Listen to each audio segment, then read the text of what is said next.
Hi, everyone. Welcome back to a special series of Texting, where we consider issues relevant to Jewish life through the lens of classical and modern Torah texts. I'm your host, Elana Stein Hain. We're recording on July 7th, 2025. If you'd like to follow along with today's text, you can find the link to our source sheet in the show notes. In this special mini-series called TEXTing IRL, Ideas for Real Life, we're examining the dilemmas impacting American Jews at this time. In last episode, we spoke with Jacob Feinspan about how progressive Jewish activists are dealing with the rise of anti-Zionism and anti-Semitism on the left and how it impacts their political alliances. This week, we're going to be speaking about something quite different. About a month ago, I experienced deep cognitive dissonance myself as I sat with many, many other Jews in our bunkers, kind of amazed at something that felt quite miraculous, to be honest. It felt like something we would have made a Hanukkah or a Purim over in ancient times. Here was Israel feeling so incredibly alone for the last 2 years. Here was Israel feeling its sense of existential danger so incredibly deeply. And then along comes an incredible, swift surprise attack on Iran by Israel. But more than that, the B-2 bunker busters of the United States. We literally woke up that next morning, and it was some sort of state of amazement, euphoria, feeling that you were living through something historic. Just wow.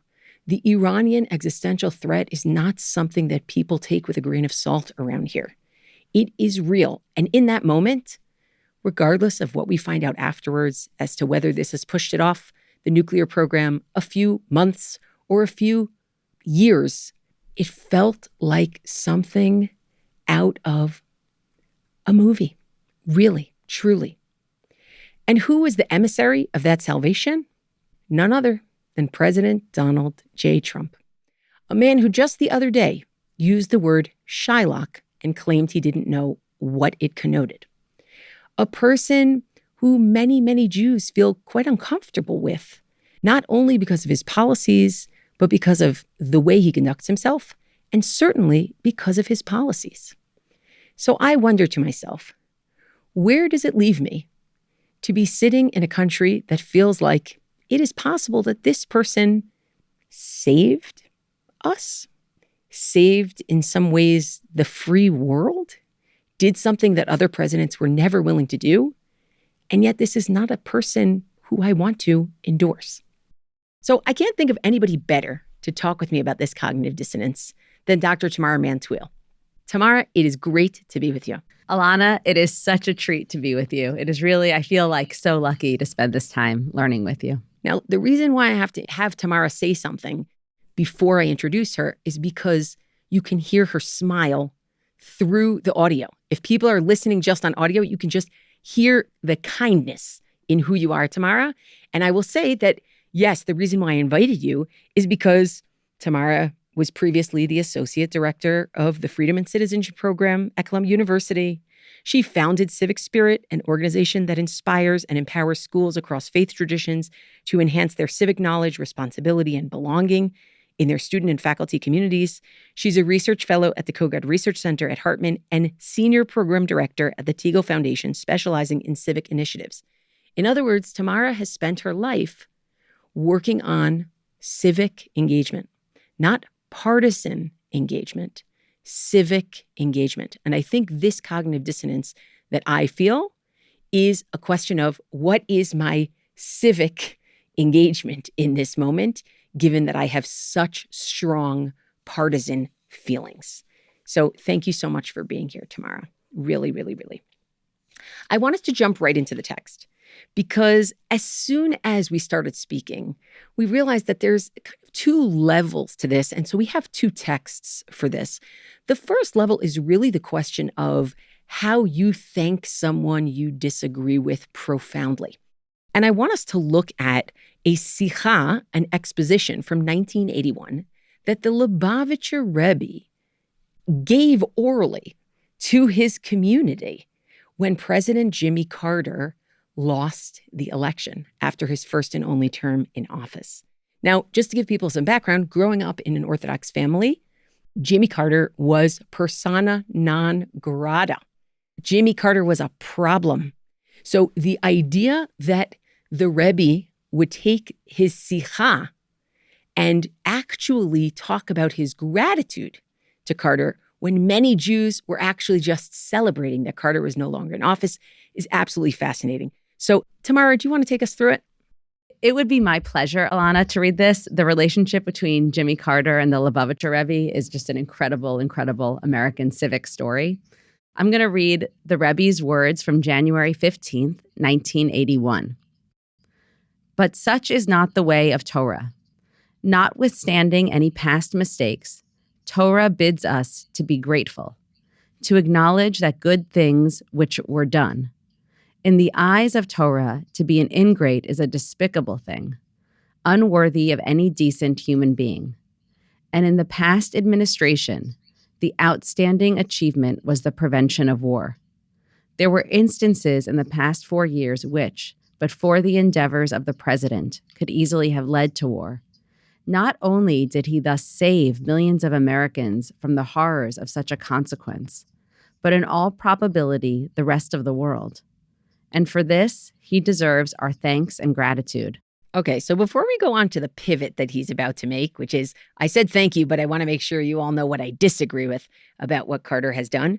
Can you shed some light on what the issue was that he felt that Carter kept America from going to war? Do you have a sense of what we're talking about here? Actually, it's so funny. When I'm reading this now, I was thinking so much about the Rebbe and the Carter's relationship in the late 1970s. Yeah.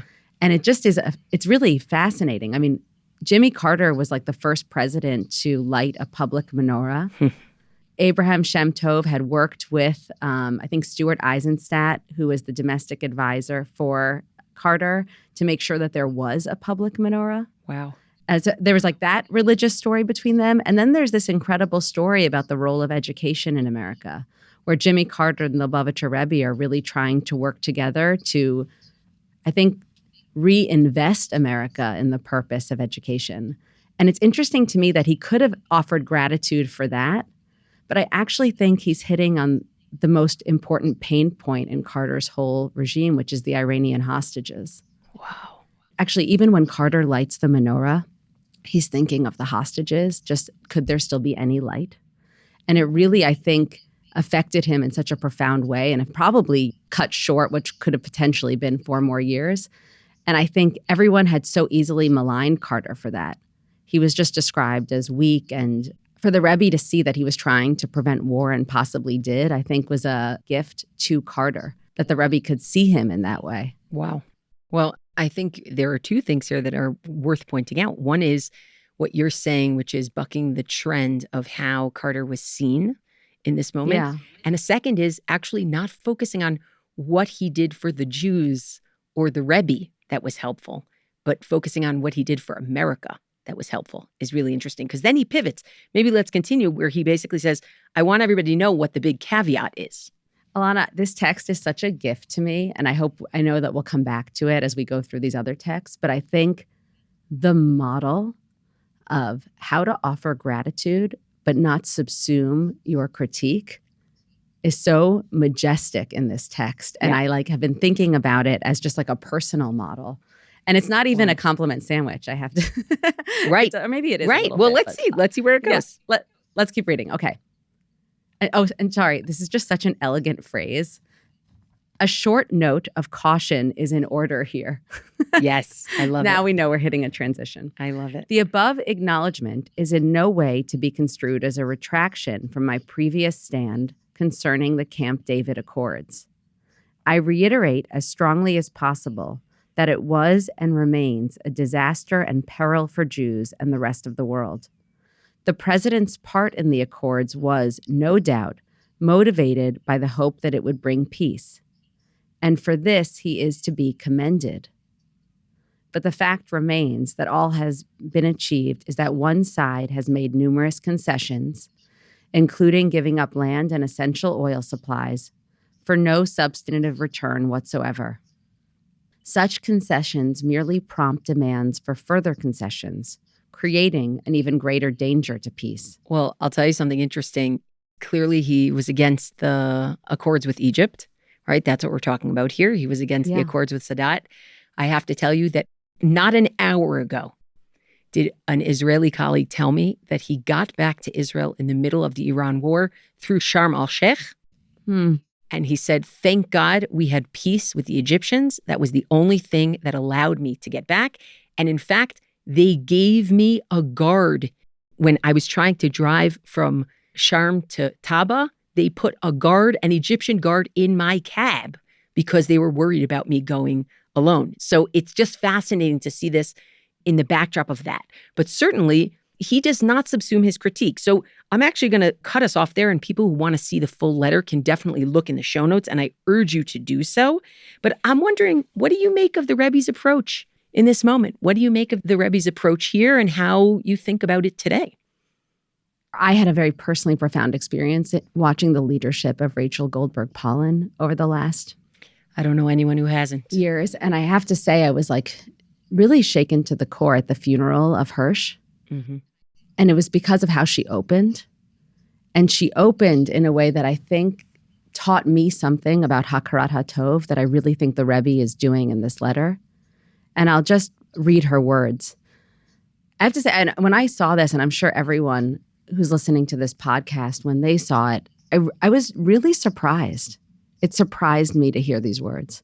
And here's what Rachel Goldberg Pollen said. I am honest, and I say, it is not that Hirsch was perfect, but he was the perfect son for me. And I am so grateful to God, and I want to do Hakarat HaTov and thank God right now for giving me this magnificent present of my Hirsch.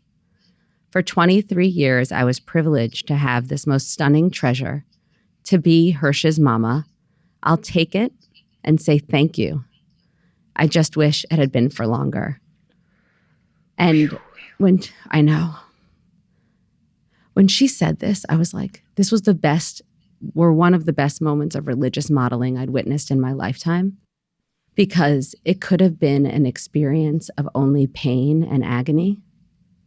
But then what I learned from her in this moment is that then you submit to the world just being pain and agony. Like you start to participate in the erasure of goodness. And that she opened with this form of Hakarat HaTov, like Hakarat HaTov as something you do in the midst of pain and suffering and agony, because that is never all of God's world. Wow. And to preserve that and to ensure that at the beginning of this eulogy, she was preserving the absolute beauty and gift of her son and making sure that that goodness was recognized, was said out loud, that God was thanked for it. To me, that was truly a lesson. And I think the Rebbe has that too.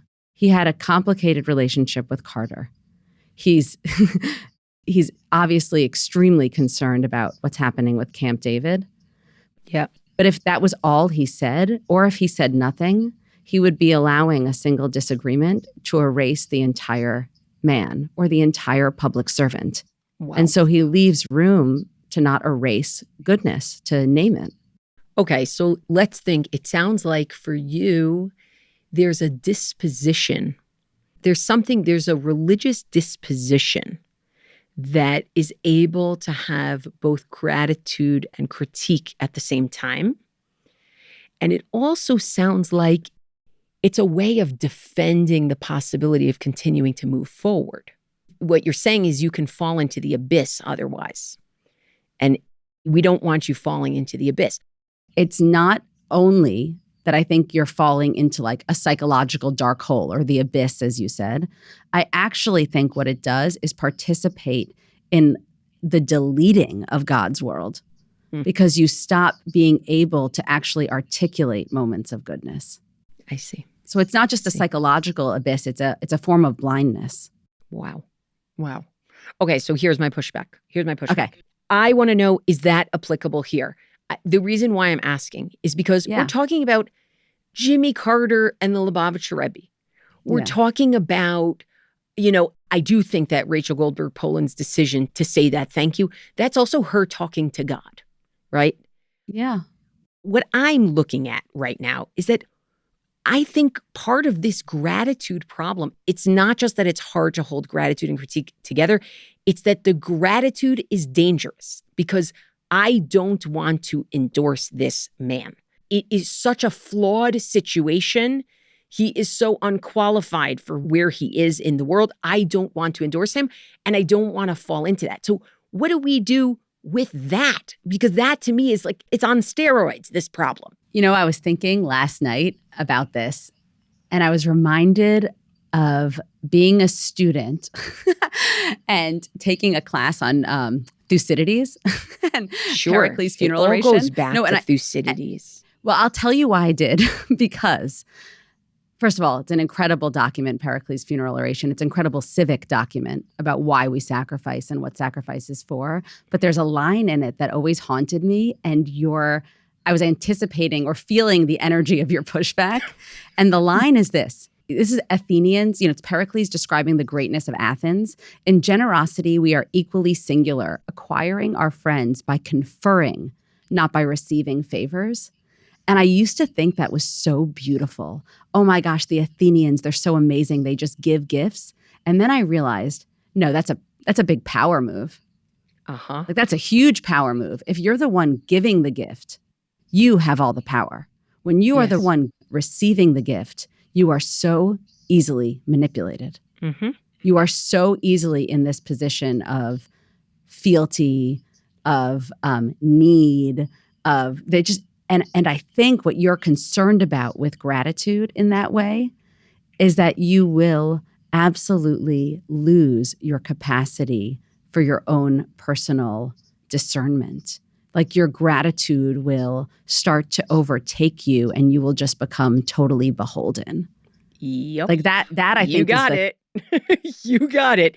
I want to bring another text that is not as old as Thucydides, but it is more to our Jewish point than Thucydides, I would put it. But there is also a civic element to it because I think, to me, it's both the question of, what you're calling like fealty versus appreciation, the ability to discern.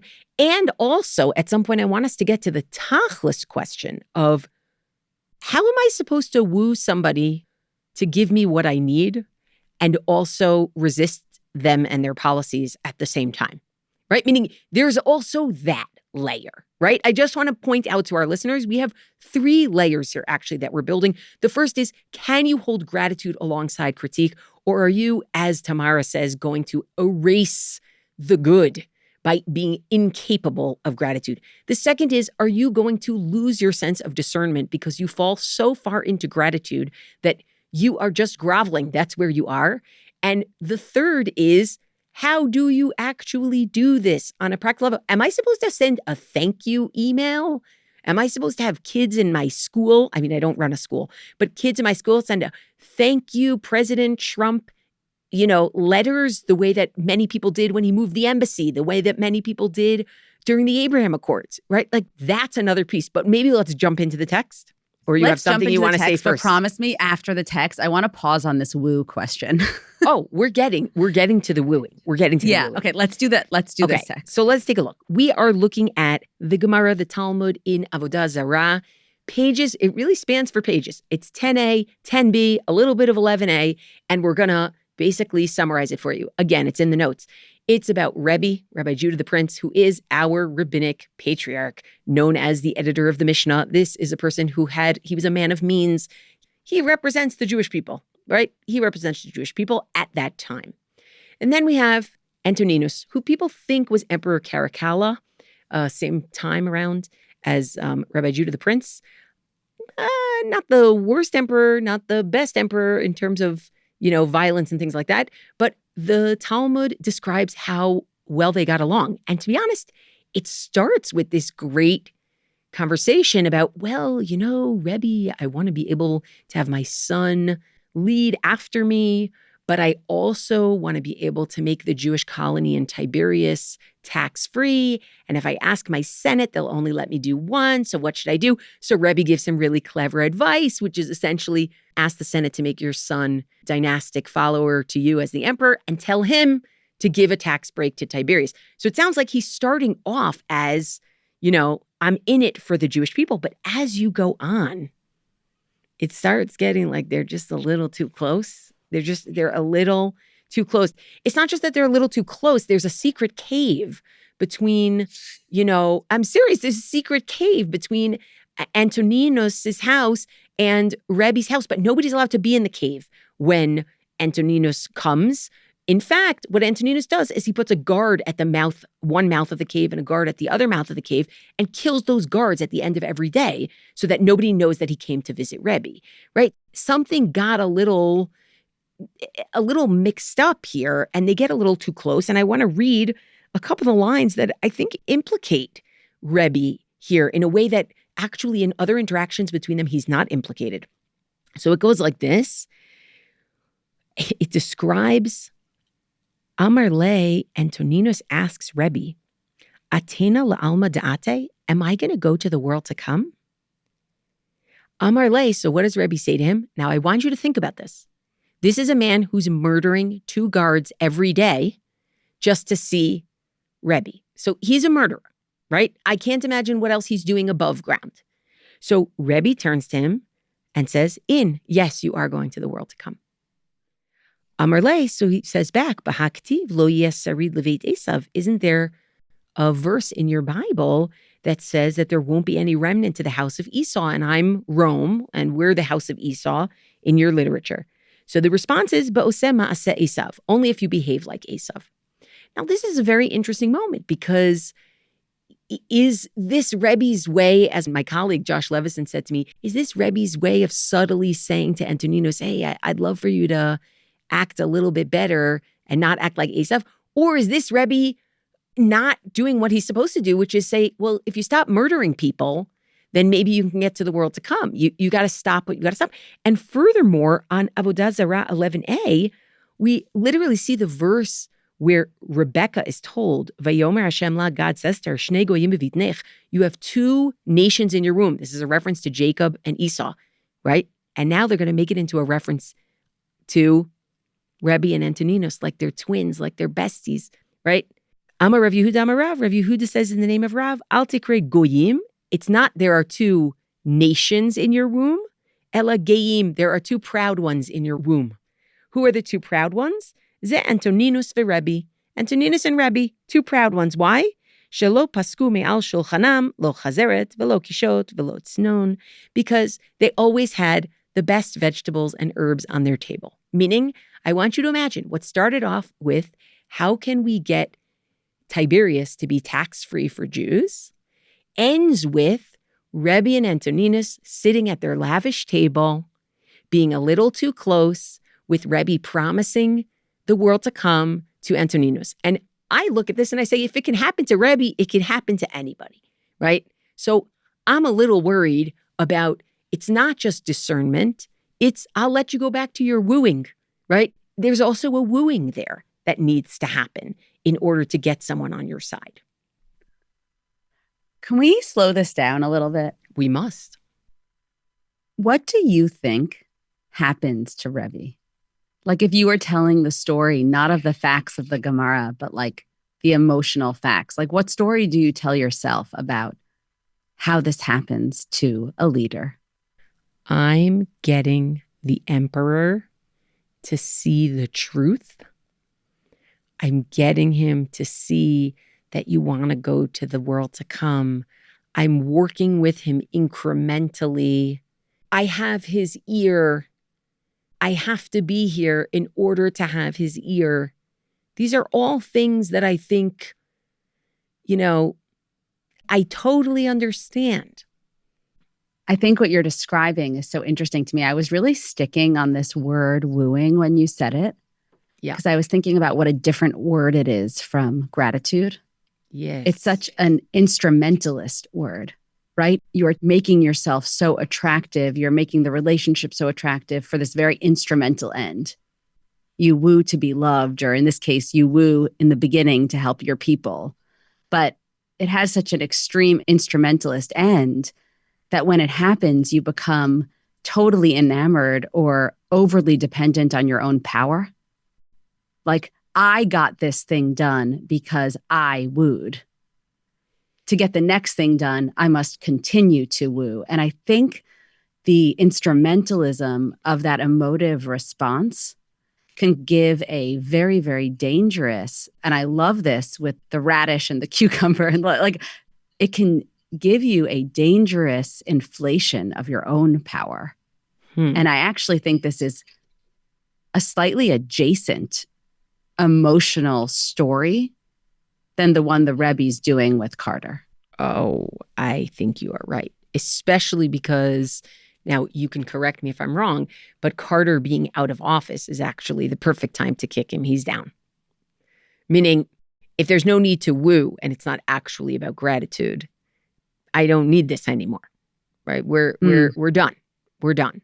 But I do think the reality, what I appreciate very much about what you're saying is that sometimes the reality of needing to, let's say, lobby, okay? The reality of needing to lobby, how do you keep lobbying from turning into wooing, we might say? And I'm going to say it because I experience the difference between them, as lobbying is a recognition that I am not twins with this person. And actually, I am asking them for help because I know that I don't hold all the cards. And I'm aware of that. And I know I have to be vigilant and not lose sight of the fact that I don't hold all the cards. Whereas this wooing situation feels a little bit more like I need to get into their inner circle and be with them and manipulate in the way that I know how, right? And it could be, I'm just experiencing a spectrum of how a person might engage during this time. Yes. And I think it is like the essential danger of power. Like, this to me just seems like such an essential risk.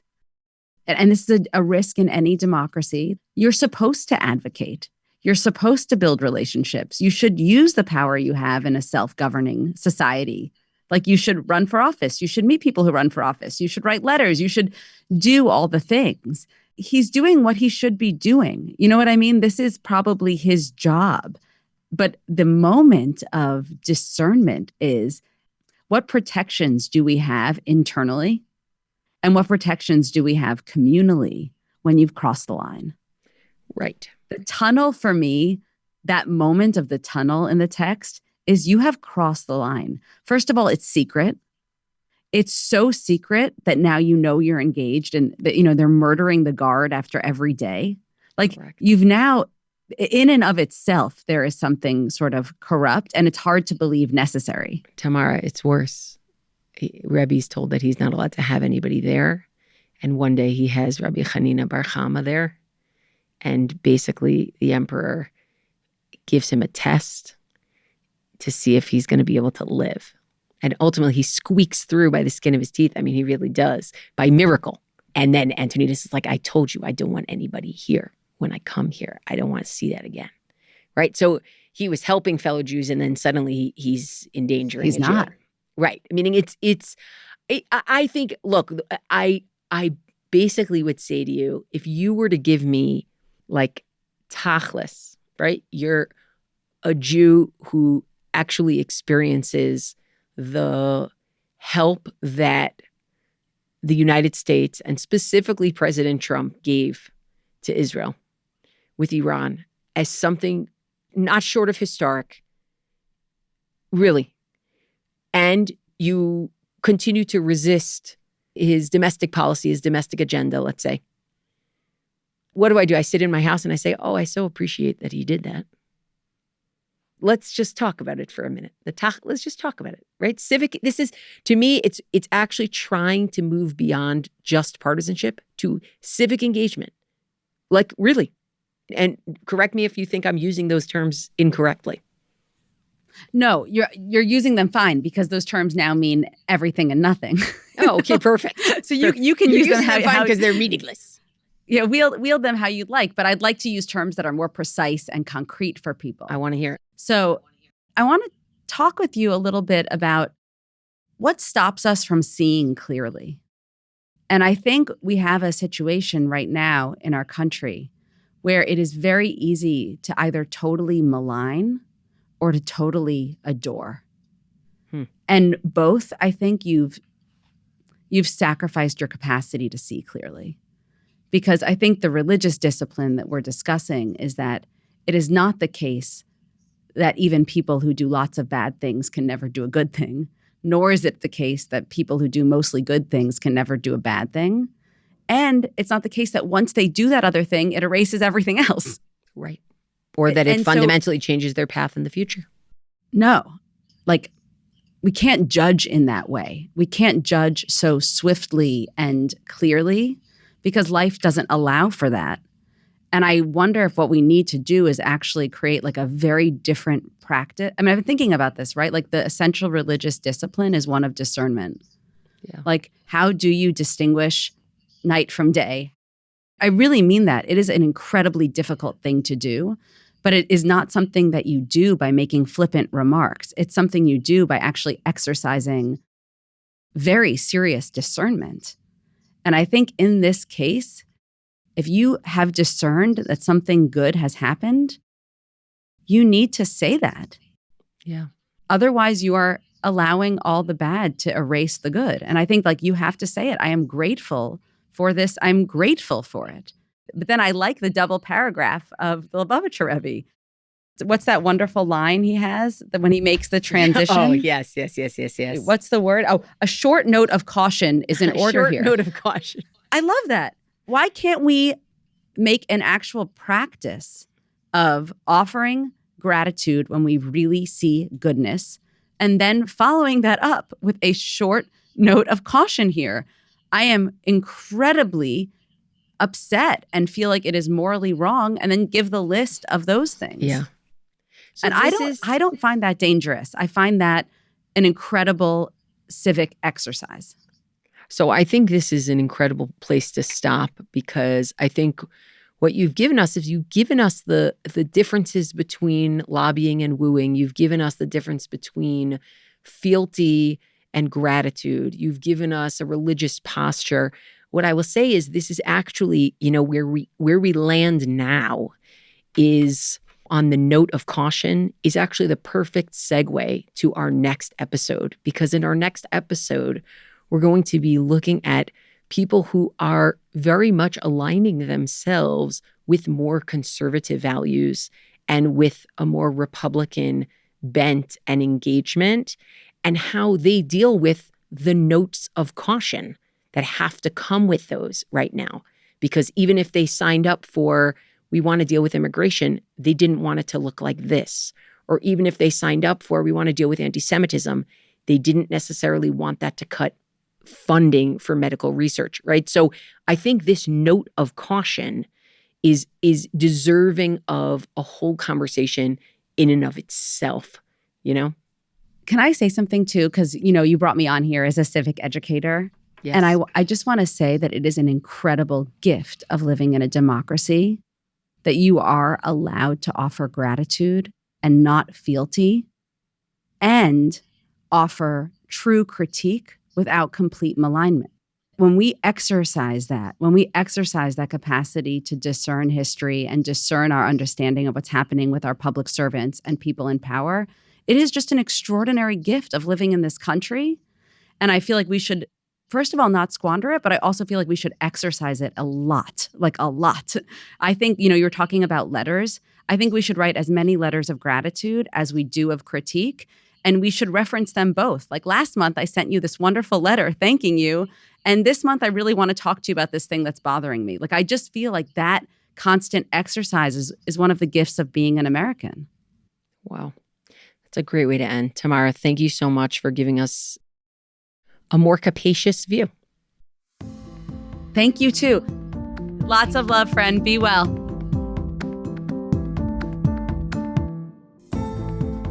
Thanks for listening to our show, and special thanks to Elana's chavruta this week, Tamara Mann Tweel. This special series of texting is produced by me, M. Lewis Gordon, with assistance from Gabe Chertzer and Andy Beyer-Chaffetz. It was edited and mixed by Josh Allen, who also edited our video. Our video producer is Daniel Goodman. Maytal Friedman is our executive producer, and our theme music is by Luke Allen. For more ideas from the Shalom Hartman Institute, sign up for our newsletter in the show notes, and subscribe to this podcast everywhere podcasts are available. You can also watch video versions of our show on YouTube. Follow the link in the show notes where you can subscribe to our channel and share it. We're always looking for ideas for what we could cover in future episodes, so if you have a topic you'd like to hear about, or if you have comments about this episode, please write to us. Send an email to texting@shalomhartman.org. See you next time, and thanks for listening.